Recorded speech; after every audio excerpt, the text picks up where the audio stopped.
Hello everyone, welcome to another episode of my podcast, which is called A Couple with Anna. I've just noticed that there are birds singing in this week's episode, which is really exciting. So thank you, birds, for joining us today. I'm really excited. I'm really excited about my guest today. I'm joined by Jane Geldart, and Jane is a celebrant. And I've always had an interest in what it might be like to be a celebrant. So when we met sort of virtually on a public speaking workshop, wasn't it, with Nick, I was like, I need to know more about this lady. So welcome, Jane. Oh, thank you. I love to talk about everything Celebrant. It's so wonderful. It's a great job. It's the best job in the world. Yeah, I bet it is. But first of all, before we go into that, how are you? How have you found lockdown, and how's it impacted you? Well, I have to say, in a sneaky way, I actually quite like it. Now, I'm quite a sociable person. I love people, hence why I do my job. I actually quite like the sort of slightly slower pace. I like that we can just spend a bit more time in our homes. I'm in my wacky summer house at the end of my garden. Honestly, my garden's in 20 metres. Honestly, I'm not like that. In Clevedon, hearing the birds sing. Honestly, I just love the slower pace. I'm with my children. They are obviously in lockdown doing homeschooling, which I can't lie is not a challenge. My husband does his best as well. He's an IT consultant. So yeah, but we're actually quite loving our little unit in a way. We're our own little bubble. Yeah. What do you think your biggest takeaway will be from lockdown? Your own I think personal one. I think slowing things down and just working out what you really need to do. Do we need to drive 20 minutes to get somewhere? It's bad for the planet, and just it takes time. Can we do stuff differently? Yeah, even stupid little things which I could go on for ages about, like menu planning. We're much more structured in what we're going to do, because guess what? We're all there at the same time at meal times, whereas in normal, pre-lockdown mode, we're having to, somebody's going to netball one night, somebody's going to football one night, and they're doing rowing and stuff, and having to sort of restructure meals and stuff, and who's going to heat up that. But at the moment now, 7 o'clock every evening without fail, I promise you, we're all having a really good meal. We might all like everything, but we're having it, and we're having a chat, and it's wonderful. That's lovely. It's going back to like the old days. When Honestly, people, it's like the 1950s. it's lovely, we're communicating more and more emphasis on family. Love Yeah, it. yeah. All right, so gosh, where do we start with you? There's so many stories that you have. First of all, tell me a little bit about what was the moment when you decided you wanted to be a celebrant. It was a couple of little triggers. I don't know what everybody else feels about when they find something, but a couple of little triggers that it was coming in my head, and then all of a sudden it clicked into place. Basically, I was a town councillor in Clevedon. I wanted to be a town councillor because I wanted Clevedon to be, it's just outside Bristol for those who don't know Clevedon. I wanted to be a better place for my family, my little kids. And so I thought, I'm going to be a town council. I'm going to fight for those dog poo bins. I'm going to fight for those, play areas. I'm going to make sure the youth provision is pretty good. So I did that. And then I became the mayor of Clevedon, the chair of the council. I had to wear some chains, which with my cleavage is very interesting. Anyway, let's move on from that. A lot of attention was on the chains anyway, and so I had to go to a lot of sort of civic events and to represent the town and say, blah blah blah. Anyway, so I did have to go to some funerals, and I had to go and say that Jack had done a really good job for the town, and Enid was being really good, and James and Jane and whatever, and I had to talk at funerals, and I just loved it. Sounds awful. I know I don't want anybody's to die, of course I don't. But when you have to go to a funeral and you come away smiling, you think, do you know what? That person was amazing in my life. So anyway, so then I suddenly realised, is there something in this? So I sort of did the old classic Google, and you know what? Celebrant is a job, and I absolutely love it. It's the best job in the world. And I now do funerals. Oh gosh, Monday to Friday, not every day, and only a couple of times a week normally. But I absolutely love it because when we have to say goodbye to people, we have to say it in the best possible way that we can. We just have to, with a smile. That definitely, definitely. Yeah. No, I think it's lovely, and I sang at a couple of funerals, and I absolutely hear what you're saying. There is, because people said to me, "Oh, weddings or funerals, what would you rather sing at?" And for me, it's funerals. I've just, yeah, I'd much rather do funerals. And yeah, sometimes people find that a little bit odd. So it's really lovely to hear you saying that there is something really lovely about it. Oh, Tell me a bit about the training to be a celebrant. How did you find it? I mean, it's a big thing to suddenly stand up and be when you first started. It must have been really daunting. it is, because do you know what? You can't say, "Oh, can we go back next week?" And sorry, and just redo it. When you're there in the day on the zone, you got to do it. But do you know what? I felt very confident when I went. I did my training, and I was very well prepared for every single funeral you could probably imagine. There's some really sad. Well, sad. Everything's sad. But I mean, there are some circumstances that are unexplainable. Things like suicide and murders and all sorts of stuff. But anyway, we still had to say goodbye to those person. Anyway, so I felt really well prepared by my training.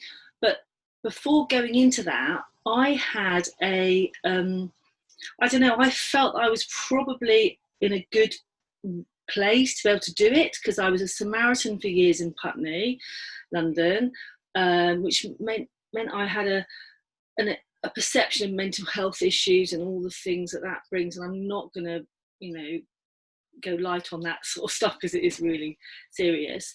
I did law at university, can you believe? And also then I went straight in from law to marketing and advertising. So that was all about the power of words. So for me, words have always been an important part of my life, which is why when I ended up being a celebrant, again, those pieces in the jigsaw just sort of clicked into place. You could say, but yeah, and also, I'm 52.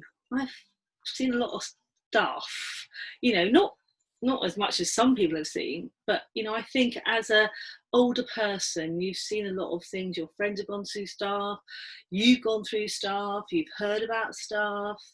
Yeah, I just feel you have to understand that life in the world is what it is, and whether you like bits of it, or you don't like bits of it, I don't know. But I just think you have to understand that we yeah, I don't know. Oh gosh, I could talk for ages. Sorry about that. Oh no, I love your passion for it. It's just lovely. Are there any particular ceremonies that you've held that are memorable? Is there like any standout ones that are you able to maybe tell us about one? Is that okay? Well, do you know what? This sounds really naff, but they're all really important. They Yeah. are. When I look at obviously you have to say, I save my scripts in a own cloud thingy, and every single time I look at people's names, I think, oh, I remember that, I remember that, I remember, oh, I remember him, oh yeah, yeah. It's I don't know. I remember them all in a certain way, but there are some that do stand out, and well, maybe because this is the most recent one, and that was on Monday. I did a funeral on Monday for Mr. Clevedon, and it was an absolute privilege and honour to be the celebrant at his service. And of course, at the moment, in lockdown, we can't all go to people's funerals that we want to go to. So there was only going to be allowed 20 people in the chapel. But you know what? The family were so adamant that they knew people wanted to celebrate Derek, and so they got the streets of Clevedon lined by people clapping as he left in his coffin, in his hearse, out of Clevedon Information. But so I remember that because it was most recent. But there's also things like I don't know. I think there's one that was a suicide, but we celebrated it, and it was his choice to leave us. And as a Samaritan, I will always say it is somebody's choice to leave us, and yeah, the knock-on effect for everybody is devastating. because people will always say, oh, if only I had done that, if I'd done this, but yeah, but he was 27 and we celebrated his short life, but he was a wonderful person. And yeah, but oh gosh, sorry. Yeah, it's all right. So like you say, you see all different stories of life and all areas of life, so yeah. um Gosh, sorry, I've kind of had a question in my head and it disappeared then. That's really annoying. What was I going to say? I've completely forgotten. This hasn't happened to me yet. Sorry, I just got so lost in your story that I drifted off. But yeah, I just think people's lives are so precious, and we only have, one time on this earth. And I'm not terribly religious, though I am hedging my bets. I really want to see my mum again. She died when I was only 52. Sorry, she was only 52. I am 52 now. Yeah. So yeah, I would like to see her again. I don't know. So Yeah. Who knows? Who knows? I know what I was going to ask you now. So when lockdown started, I think brought a lot of creativity out in a lot of us. And I know I actually planned my funeral. So, you never know when you're going to die. It could be next week. And I think, and I think for me, I think that's something really important, is to have an idea of how it might want to be. And I sort of contacted my family and I said, oh, what songs would you like at your funeral? And I felt like I just wanted to feel prepared, because you never know when your time's up. Is that something that you would encourage people to think about? obviously, I would not encourage people to think about when they're going to die. No. Do you know what? It is so reassuring for families when somebody has died. They might be 96 or they might be 27 or whatever, but the family is already going through so much pain, and they're even going to have to do stupid little things like, what colour coffin do you want? What flowers do you want? They have to do really boring stuff, but it's really important. They have to contact the bank, they have to contact this, that, So if there is one little thing that they can have to not think about, which is maybe that person wanted, a certain song at their funeral, or a certain poem, or the structure they might have. Structure sound too formulaic.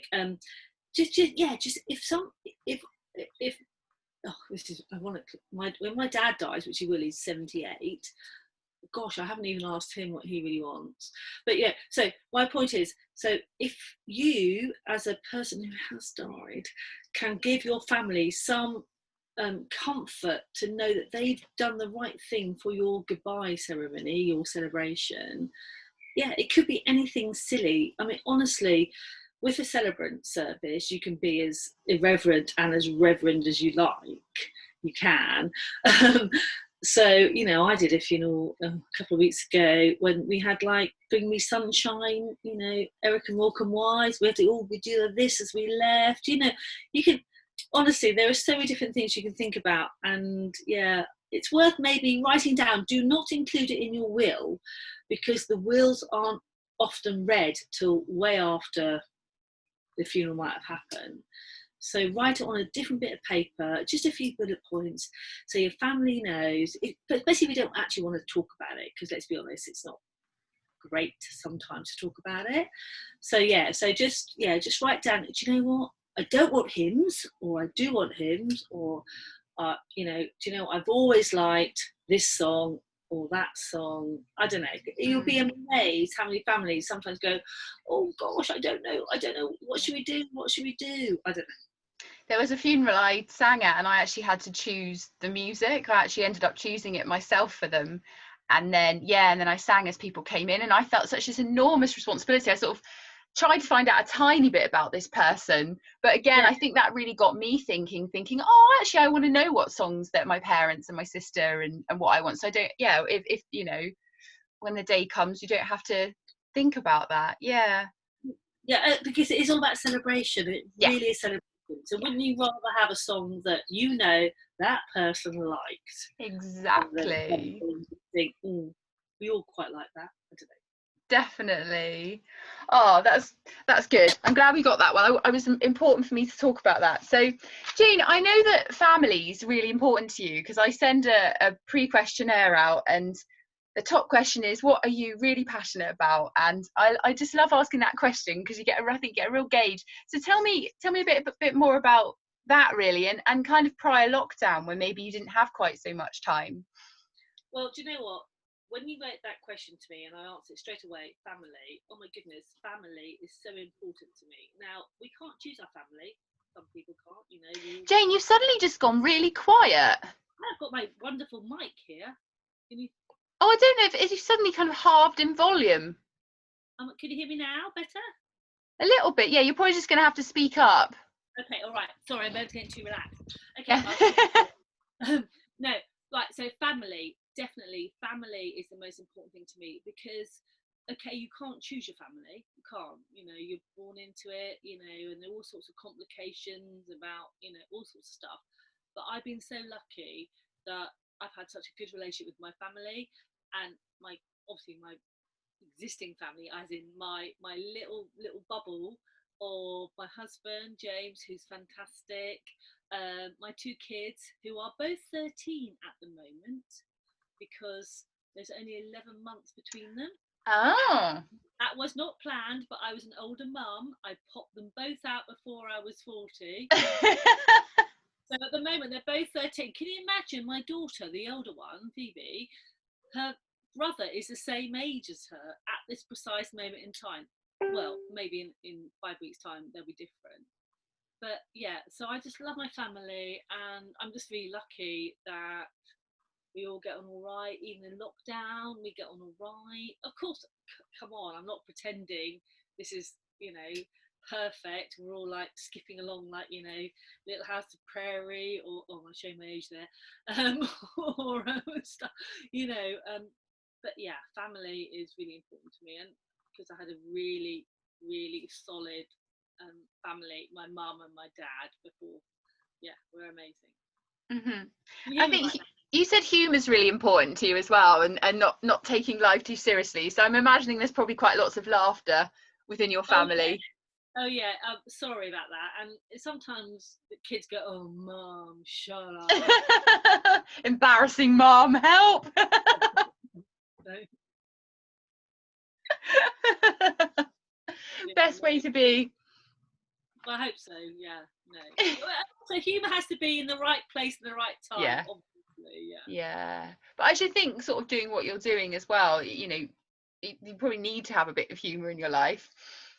Oh, definitely. You know, people say, "Oh gosh, you're so depressed. Funeral's so depressing." No, they're not. We are celebrating everybody's life, and it's. I always make sure it's a bit of a roller coaster of obviously emotions, of, you know, feeling sad, feeling happy. Yeah, no, you got to laugh because people's lives are wonderful. They are really wonderful, Yeah. and yeah. How many times we smile in a day? Probably quite a lot. All right, I'm going to ask you 10 questions now. Oh These are gosh. the questions I ask everyone. So they're only little questions. So the first one is, what has been your favourite moment of today so far? Oh, do you know what? Laughing with you and smiling. Yes, Ah. infectious. And I think, yeah, honestly, when you talk to somebody and have a really lovely conversation and you smile, and yeah, yeah, I like smiling, and you've helped that, so thank you. Excellent. All right, your favourite nature spot? Oh, right. Well, gosh, how do I start? Right, okay. I love the coast. I love the sea. Um, I live in Clevedon, outside Bristol. Okay, it's not the most beautiful blue sea and white sands, but it is the sea, and I love swimming in it. I go out there and I swim in it. Oh, it's wonderful. Yeah, Nice.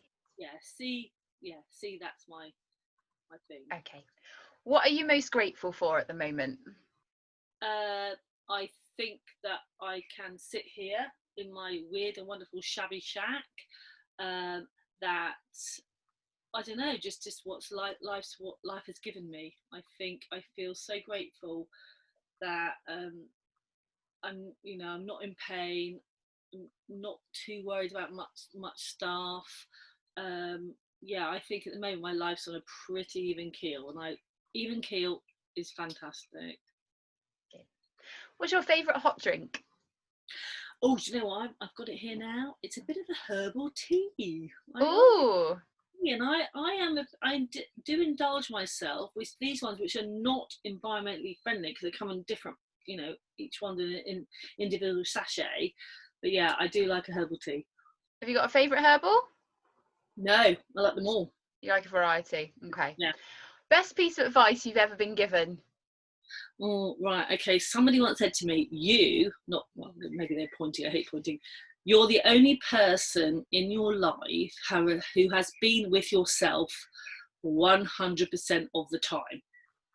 So you can solicit people's advice. Of course you can. But you're the only one that really knows what you need to do. I think that's a very good bit. I think that's a good bit of advice. It's very true, I think.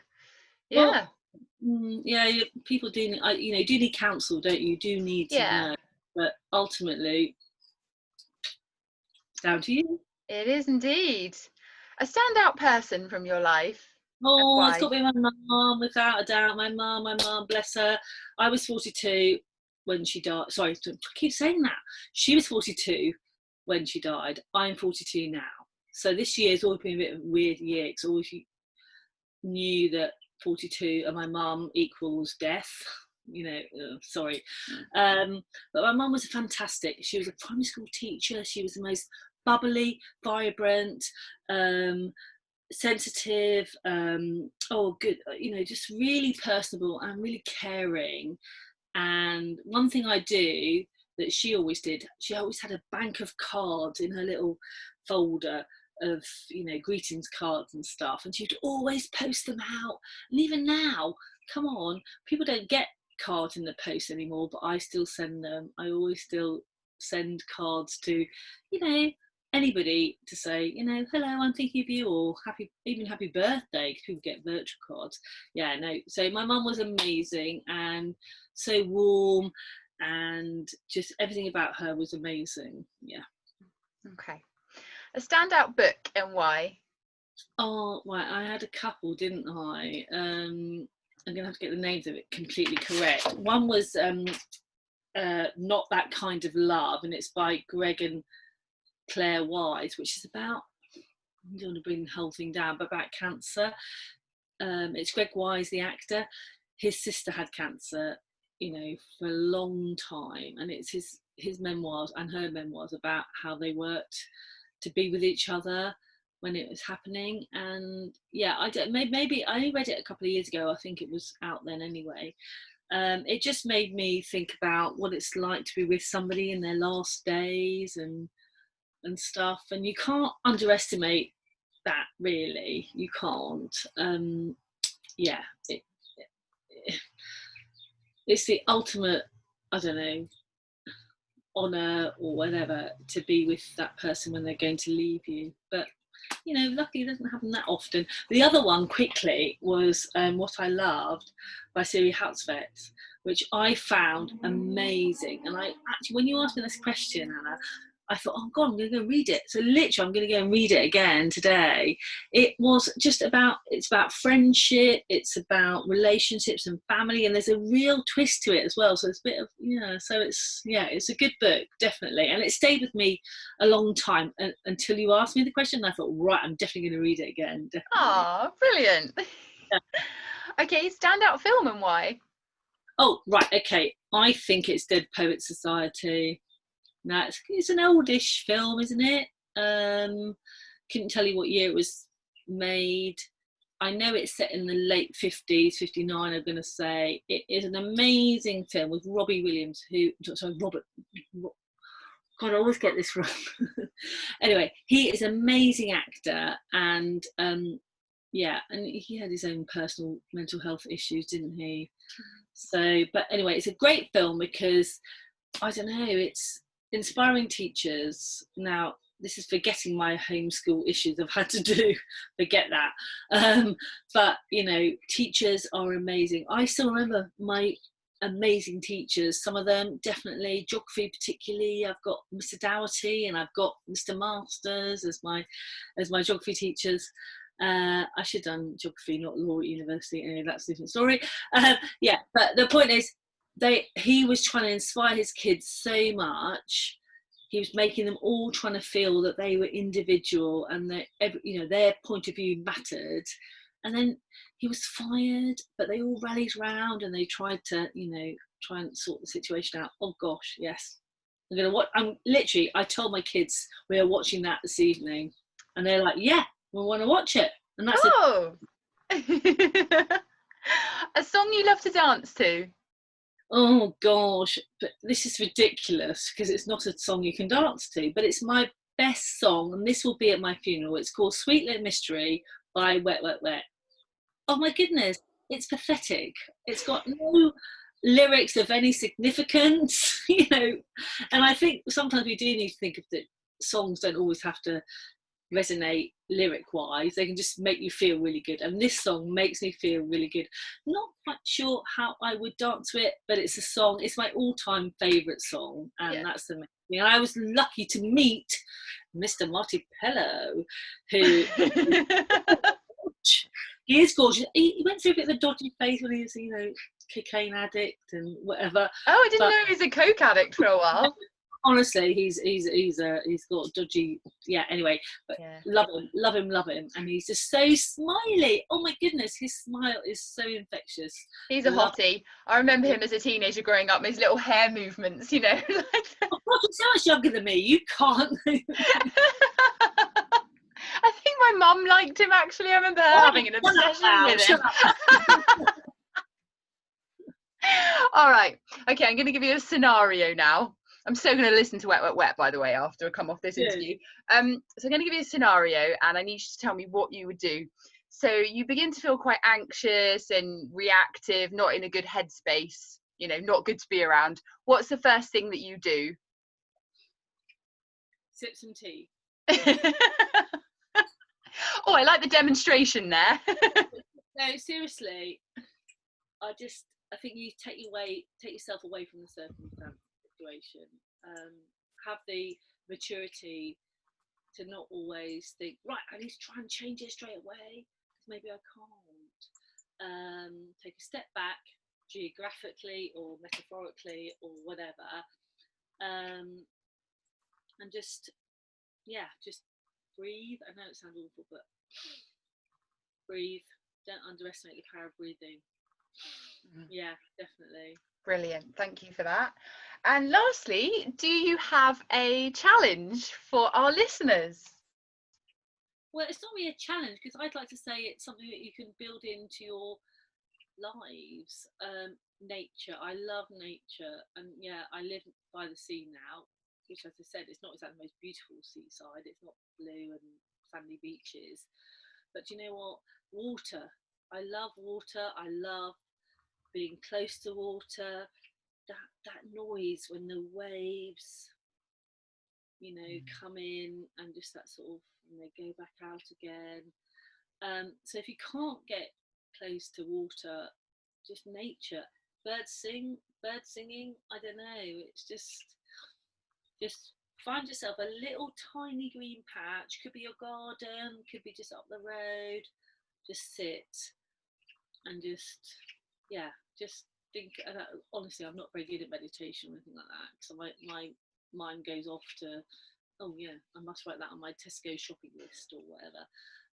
But just sort of breathe and think and just look around you. I mean, just if you see a little creature do things, and even like a bug or something, honestly, we're part of this massive planet.